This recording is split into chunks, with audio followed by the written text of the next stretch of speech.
they had, those entertainers, was to disguise the screams of their patients. They would have drummers and to drown out the noise and the screams, and they would have acrobats to distract the patients and the spectators. And really, they had very painful procedures.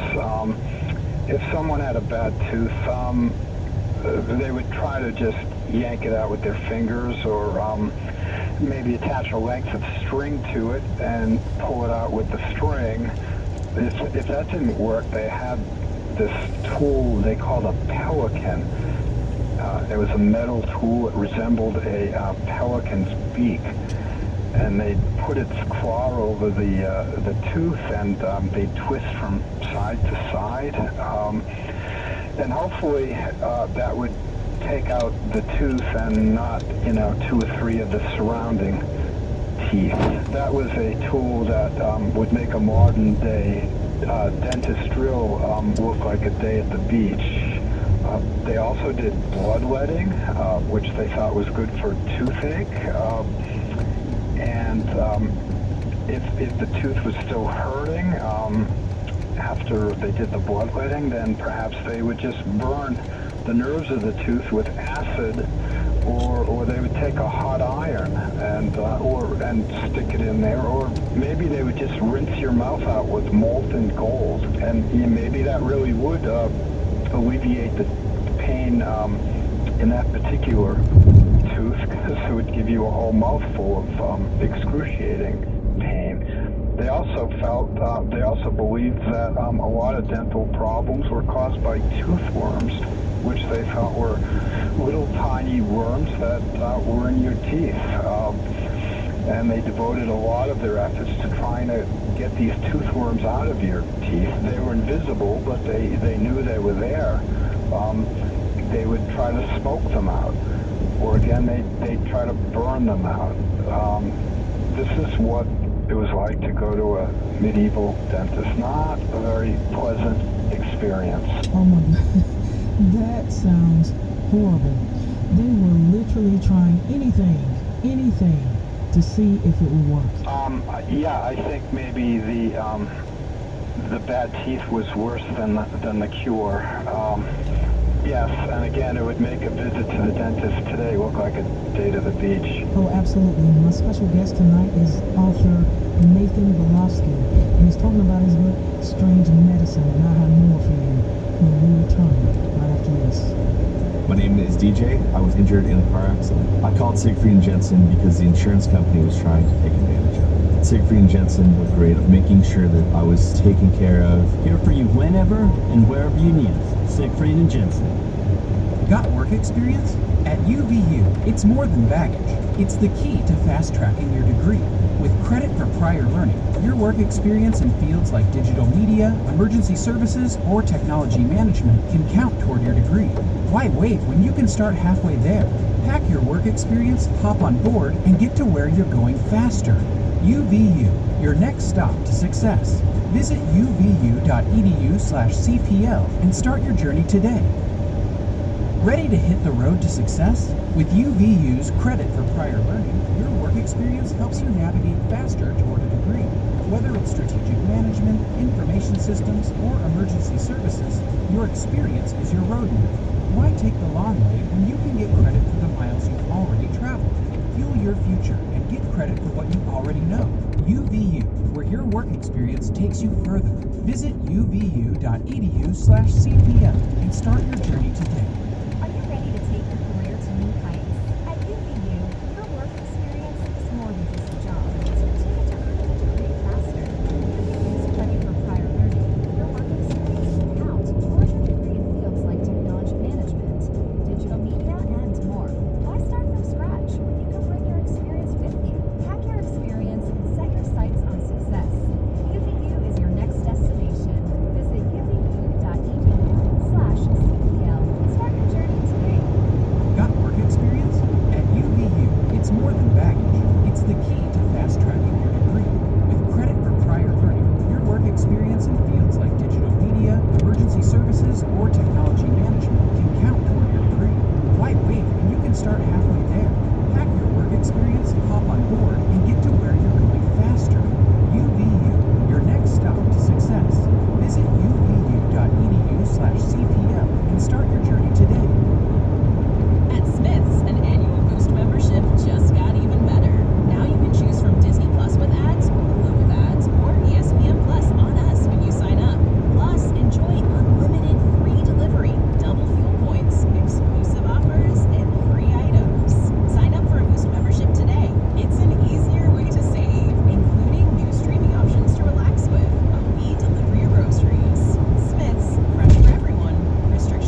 Psychiatric Association. Dr. Rush had a lot of amazing ideas, but he really, his ideas about mental illness were probably the most bizarre of all. It was his theory that most mental illness was caused by poor circulation of the brain, of blood in the brain. And he thought it was the doctor's job to get the blood moving in the brain. In fact, he wrote textbooks about it, and the textbooks were widely distributed throughout first the United States and then all around the world. Because again, he was the leading doctor in the United States, the most respected, and one of the most respected doctors in the world. Besides his advanced psychological theories, Dr. Rush was also known for his great love of his patients, and he really did love his patients. That's what makes this so bizarre.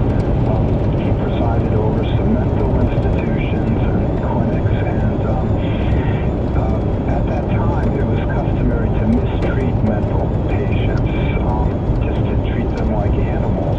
And he was a very enlightened voice in that respect. He was one of the first doctors to say, no, we need to treat our patients, our mental patients, well. He would bring them fruitcakes. He would invite them to his house for dinner. But he also did some very, very bizarre things. Trying to get the blood moving in their brains, he would burn them with acid. He would shock them with electricity. He would stab them with knives. He would drain blood from them, sometimes gallons of blood.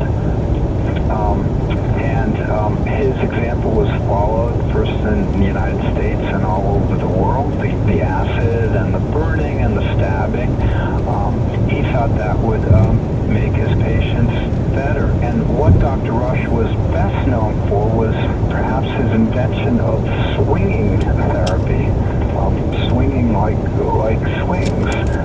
And what he would do is he would suspend a set of swings from the ceiling, and he would put the person in the swing, and then he would twist the swing so the patient rotated over and over and over again. If you can imagine either a swing type apparatus or just a cable suspended from the ceiling with a chair at the bottom, and he would twist the cable, and then he would swing the person, or an attendant would swing the person for hours on end.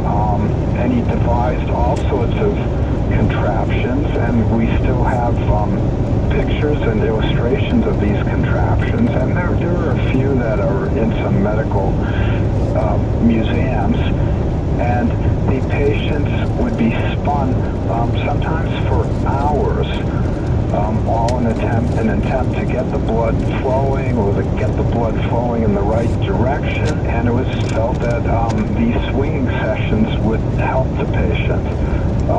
Between the burning and the stabbing, and the acid and the shock and the swinging, he was considered a medical genius, and he's probably maybe the best example of the age of heroic medicine. Now, all these gadgets and things that they used on patients back in those days, is that stuff on display somewhere where people can go see it?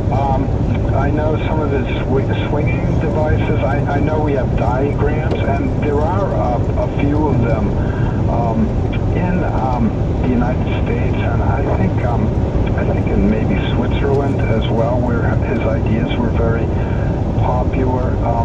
Maybe at the Mutter Museum in Philadelphia, which is a wonderful place if you're interested in medical history or strange medical history. They have all sorts of bizarre contraptions.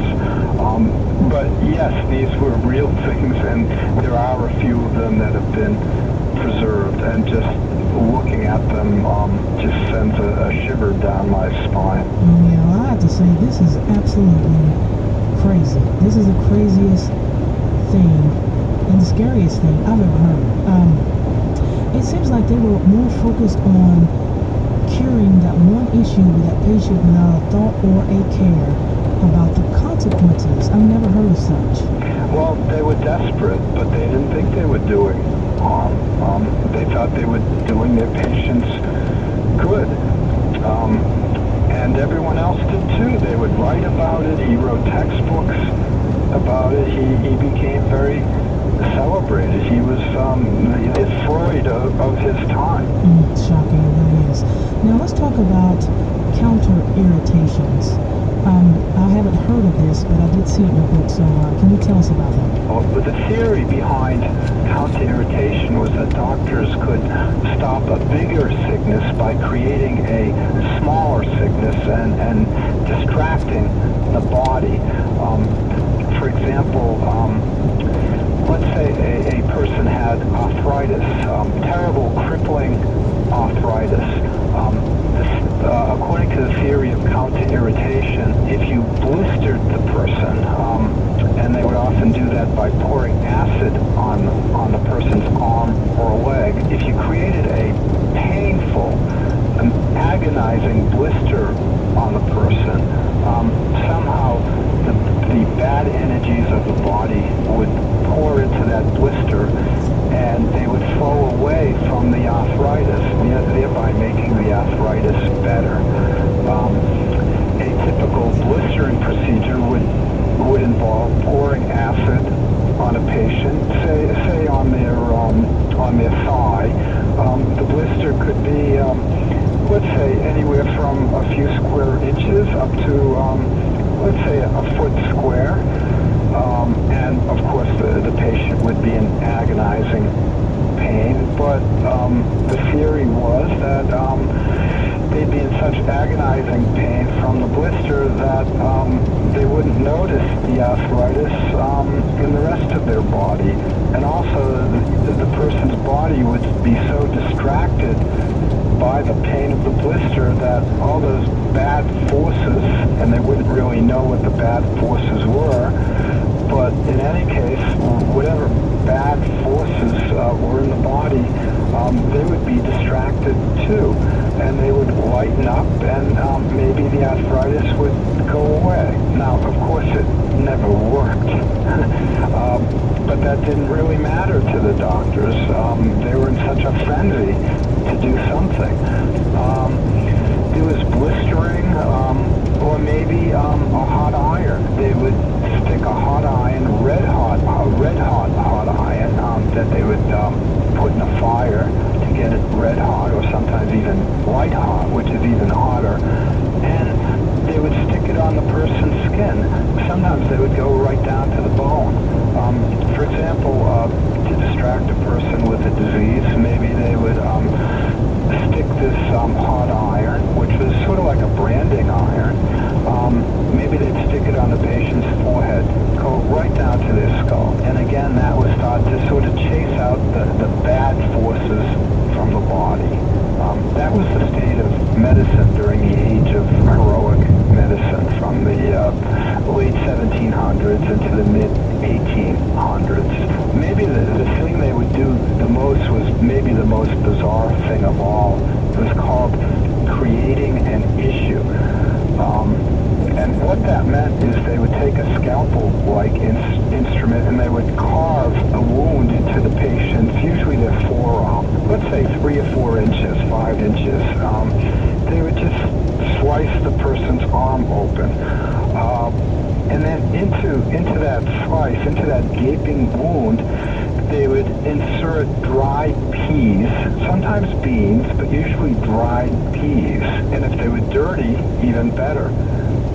They would insert the peas or the dried beans into the wound, and then they would sew the wound up. And naturally, immediately, the wound would start oozing pus. And again, this would be counter-irritation. The patient would be in agonizing pain. The wound would be oozing pus, but it was felt that this counter-irritation distracted the bad forces of the body from the bigger disease that the patient had. And they would do this, and then maybe a month later they would open it up again. Got work experience? At UVU, it's more than baggage. It's the key to fast-tracking your degree. With credit for prior learning, your work experience in fields like digital media, emergency services, or technology management can count toward your degree. Why wait when you can start halfway there? Pack your work experience, hop on board, and get to where you're going faster. UVU, your next stop to success. Visit uvu.edu/CPL and start your journey today.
Experience? At UVU, it's more than baggage. It's the key to fast-tracking your degree. With credit for prior learning, your work experience in fields like digital media, emergency services, or technology management can count toward your degree. Why wait when you can start halfway there? Pack your work experience, hop on board, and get to where you're going faster. UVU, your next stop to success. Visit uvu.edu/CPL and start your journey today.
Now, I know that the idea with this counter-irritation was not to give them any type of pain medication. I guess they felt that they very much needed to feel this pain in the new area that was affected. But in general, when they did these horrendous procedures, did they prescribe pain medication? Well, actually, up until the 1800s and the onset of anesthesia, actually the invention of anesthesia, a lot of doctors thought that pain was a good thing. It was a way that the body signaled that something was wrong. It was like a warning system. And to them, often pain was something that was virtuous. Going back to the Middle Ages, medieval surgeons used to think pain was a great thing. In fact, I came across some medieval texts from the most prominent surgeons of their time that discouraged surgeons from trying to limit a patient's pain and encouraged them to give more pain. And patients actually wanted the pain in the Middle Ages. It was considered, the more pain it was felt, then the healthier a person would ultimately be.